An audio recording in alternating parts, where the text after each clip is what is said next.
பண பரிமாற்ற விவகாரம் தொடர்பாக தினகரன் மற்றும் சுகேஷ் சந்திரனை நீதிமன்றத்தில் டெல்லி போலீசார் ஆஜர்படுத்தி இருக்கிறார்கள். இது தொடர்பான கூடுதல் விவரங்களை அங்கிருக்கும் எமது செய்தியாளர் அரவிந்திடம் கேட்போம். அரவிந்த், தற்போது டெல்லி உயர்நீதிமன்றத்தில் தினகரன் மற்றும் சுகேஷ் சந்திரனை ஆஜர்படுத்தி இருக்கிறார்கள். இது குறித்த கூடுதல் விவரங்களை சொல்லுங்க அரவிந்த். இருவரையும் டெல்லி உயர்நீதிமன்றத்தில் ஆஜர்படுத்தவில்லை. டெல்லி கீழமை நீதிமன்றமான தீசசாரி நீதிமன்றத்தில் இருவரையும் ஆஜர்படுத்தி இருக்கிறார்கள்.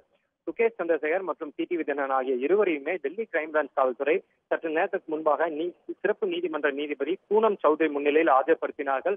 அப்போது டெல்லி காவல்துறை தரப்பில் ஒரு மனு முன்வைக்கப்பட்டது. அதாவது இருவரையும் டெல்லியில் உள்ள சிபிஐ அலுவலகத்திற்கு அழைத்து சென்று அங்கு இருவருடைய அந்த வாய்ஸ் சாம்பிள்ஸ், அதாவது குரல் மாதிரிகளை பரிசோதனை செய்ய வேண்டும் என கூறி இந்த மனுவை டெல்லி கிரைம் பிரான்ச் காவல்துறை முன்வைத்திருக்கிறது. குறிப்பாக டெல்லி கிரைம் பிரான்ச் காவல்துறை தரப்பில் தங்களிடம் ஒரு சிடி இருப்பதாகவும் அந்த சிடியில் டிடிவி தினகரன் மற்றும் சுகேஷ் சந்திரசேகர், அதே போல சுகேஷ் சந்திரசேகர் மற்றும் டிடிவி தினகரன் தரப்பு ஆட்கள் பேசியதற்கான அந்த ஆடியோ பதிவு, அதாவது இருவரும் தொலைபேசியில் பேசியதற்கான அந்த பதிவுகள் தங்கள் வசம் இருப்பதாகவும், இந்நிலையில் அந்த மாதிரிகள் டிடிவி தினகரன் மற்றும் சுகேஷ் சந்திரசேகருடைய குரல் தானா என்பதை பரிசோதனை செய்ய டெல்லியில் உள்ள லோதி ரோடில் உள்ள சிபிஐ அலுவலகத்துக்கு இருவரையும் அழைத்து செல்ல அனுமதி வேண்டும் என ஒரு மனு முன்வைக்கப்பட்டது. ஆனால் இதற்கு டிடிவி தினகரன் தரப்பில் ஆஜரான வழக்கறிஞர் பரமசிவம் தங்களுக்கு இந்த மனு தொடர்பான எந்த ஒரு தகவலும் தங்களுக்கு டெல்லி கிரைம் பிரான்ச் காவல்துறை தரவில்லை, எனவே இந்த மனுவில் என்ன தகவல் இருக்கிறது என்பதை படித்து பார்க்க எங்களுக்கு கால அவகாசம் வேண்டும் என கூறினார். அதனைத் தொடர்ந்து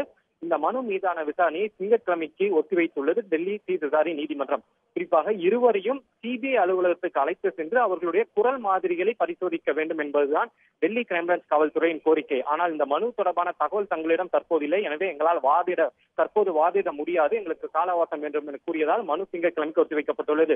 இதில் மிகவும் உன்னிப்பாக பார்க்க வேண்டியது, சுகேஷ் சந்திரசேகரின் நீதிமன்ற காவலானது நாளையுடன் முடிவடைய உள்ளது. ஆனால் திங்கட்கிழமை இந்த வழக்கு ஒத்திவைக்கப்பட்டுள்ளதால் திங்கட்கிழமை இருவருடைய குரல் மாதிரிகளை பரிசோதனை செய்ய நீதிபதி உத்தரவிட்டால் இருவரும் மீண்டும் சிபிஐ அலுவலகத்துக்கு அழைத்து செல்லப்பட வேண்டும். எனவே சுகேஷ் சந்திரசேகரின் நீதிமன்ற காவல் நாளையுடன் முடிவடைய உள்ளதால் அந்த நீதிமன்ற காவலை நீட்டிக்க வேண்டும் எனவும் டெல்லி கிரைம் பிரான்ச் காவல்துறை தரப்பில் தற்போது மனு தாக்கல் செய்யப்பட்டுள்ளது. இந்த அனைத்து மனுவையும் தற்போது நீதிபதி இன்னமும் பரிசீலனை செய்து வருகிறார்.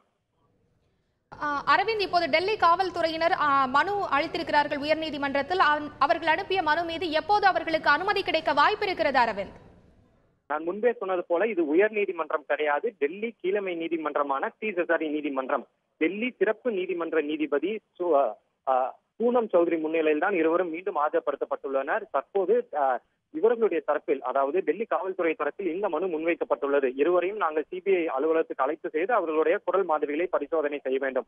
பொதுவாக ஒருவருடைய குரல் மாதிரிகளை பரிசோதனை செய்ய வேண்டும் என்றால் அந்த நபர் தனக்கு இதில் சம்மதம் என அவர் தெரிவிக்க வேண்டும். அவர் சம்மதம் தெரிவித்தால் மட்டுமே ஒருவருடைய குரல் மாதிரிகளை பரிசோதனைக்கு எடுத்துக்கொள்ள முடியும். இந்நிலையில் அதற்கு அனுமதி கேட்டுதான் இருவர் தற்போது டெல்லி காவல்துறை டெல்லி கீழமை நீதிமன்றத்தில் மனு தாக்கல் செய்துள்ளது.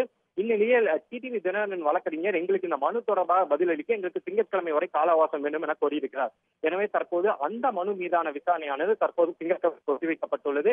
இந்நிலையில் சுகேஷ் சந்திரசேகர் நீதிமன்ற காவல் நாளையுடன் முடிவடைய உள்ளதால் திங்கட்கிழமைதான் இந்த மனு மீண்டும் விசாரணைக்கு வர உள்ளதால் அன்றைய தினம் வரை சுகேஷ் சந்திரசேகரின் நீதிமன்ற காவலை நீடிக்க வேண்டும் என அவர்களுடைய டெல்லி கிரைம் பிரான்ச் காவல்துறை தரப்பில் ஒரு வாதம் முன்வைக்கப்பட்டுள்ளது. இந்நிலையில் அந்த மனு தொடர்பான வாதமானது தற்போது வரை நடந்து கொண்டிருக்கிறது.